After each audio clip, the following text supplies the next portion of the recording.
en tout cas affaire bi nekk na loo xamante ni moom lu sérieux la fi mu toll nii lu sérieux la ndaxte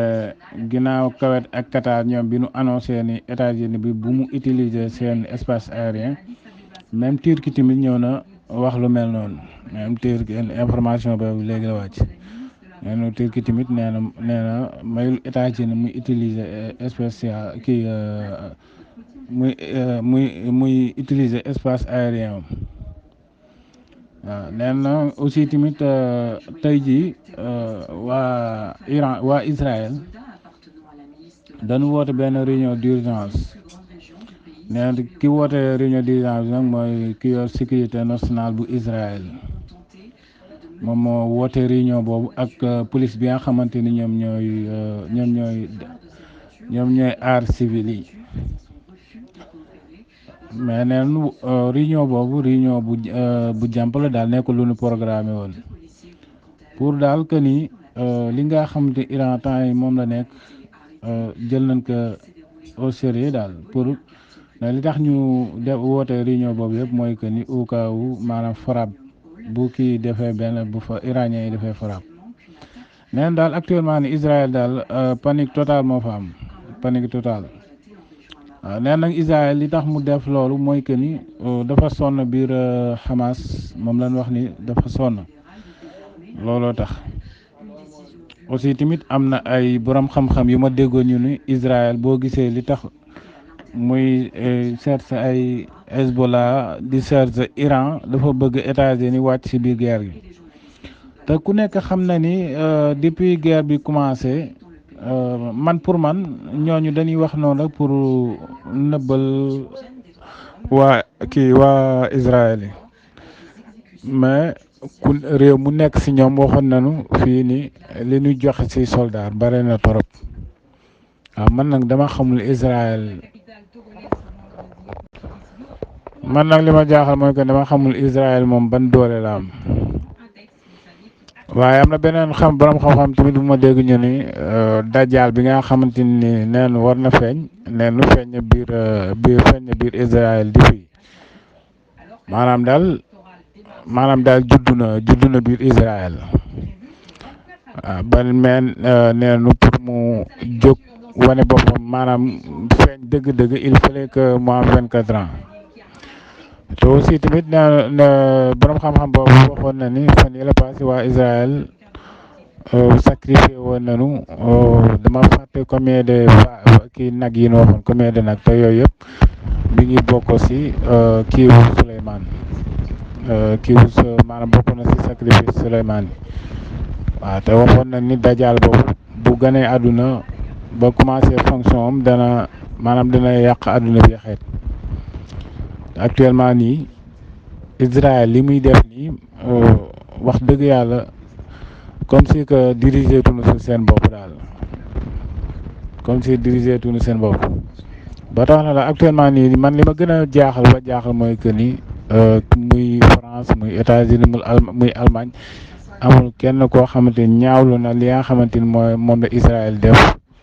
si consulat bu Iran boobu te pourtant ñoom ñëpp xam nañ bu baax que amul kenn ku taxaw di ko weddi ñoom ñëpp xam nañ bu baax que ni seen journaliste dañ koy wax na ni Iran menacé na ni dana dal si kaw Israël ginnaaw bi Israël dóoree bomb si consulat bi nekk Syrie kon c'est-à-dire que ñoom comme xam nañ bu baax que ni waa Israël ñoo def lu mel noonu. aussi tamit beneen bi stop mooy que ni dégg si waxtaan yi dégg naa ñu ne Iran pare na parewul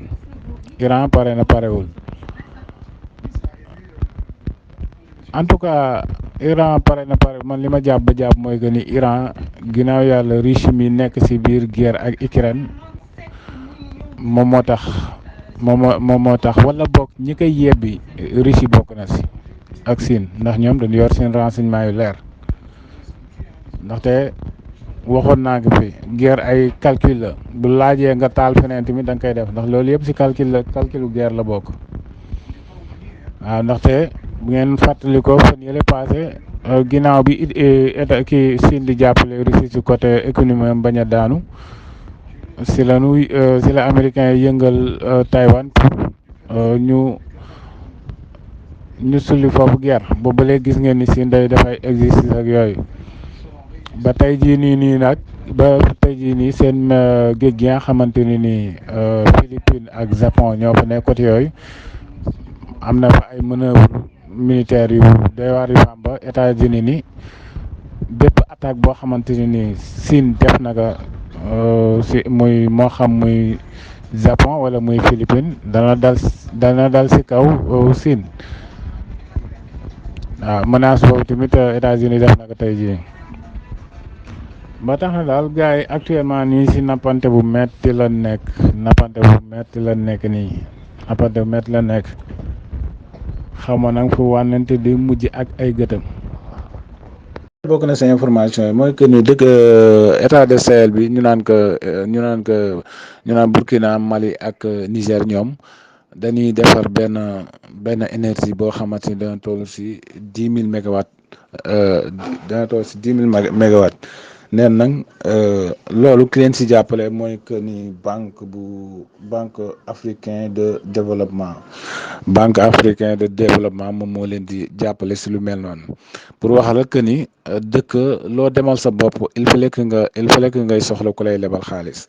ba tax na banque africain bu développement ba moom moo leen di lebal xaalis boobu pour ñu mën a dafa centralu énergie boo xamante ni dina mën a doxal ñetti réew yooyu léegi nag neen feuille de route boobu ñoom signé nañ ko ñoom ministère ñetti réew yooyu. waaw fi ma koy jeexalee rek mooy que ni même États-Unis tey nee na Israël actuellement fi mu toll nii maanaam lu bettu kenn la tey bu Hezbollah songee Israël lu nekk na loo xamante ni du leen bett ginnaaw bi mu waxee ni waa Iran ñoo ngi préparé pour dal ci kaw pour fayu li leen Israël def waaw ba tax na Antonio Blinken sax moom te léegi nii rek la information bi jàll nee na ñoom ñoo ngi préparé pour yóbbuwaat yeneen militaire biir Israël pour wane ni daal ñoom ñoo fa nekk. ndaxte xam nga daan nga dégg ñu naan telle arme par exemple comme Ukraine il fallait que ñu def l'information yooyu mais États-Unis kii yëfay arme yi nekk biir Israël yu si bëri ay conteneur lay wàccee te amul benn formation boo xamante ni dana ko defal militaire u israélien c'est-à-dire que waa États-Unis waa américains yi seen bopp ñoom ñooy utiliser arme yooyu ay conteneur kon am na boo xamante nii bi ñuy yeb conteneur bi si la ay américain wàcc si biir port ni dañuy manifester pour ñu bañ a yóbbu armée Israël bañ ko jox Israël pour wax la en tout cas daal même Joe Biden sax moom wax na lu mel nee na ñoom pare nañu bu attaque bi bu am rek muy muy Hezbollah wala Iran ñoom pare nañu pour répondre militairement mais daal loolu yëpp ay pour wax que ni ñoom seen militaire yàgg na nekk ci biir guerre bi lii nii dañuy wax nii rek mais seen militaire mi ngi ci biir guerre bi yàgg na parce que surtout seen force one yi ban wàccee yàgg na loolu laa ni woon daal naa ko nekk analyse bu gàtt boo xamante naa ko wàccee incha allah fan yi incha allah bu ñu ñëwee comme instant yi ñu ngi xaw a am jot tuuti commencé wàcce wala information yow ñu nuyu ñëpp nag di baal wax ñëpp.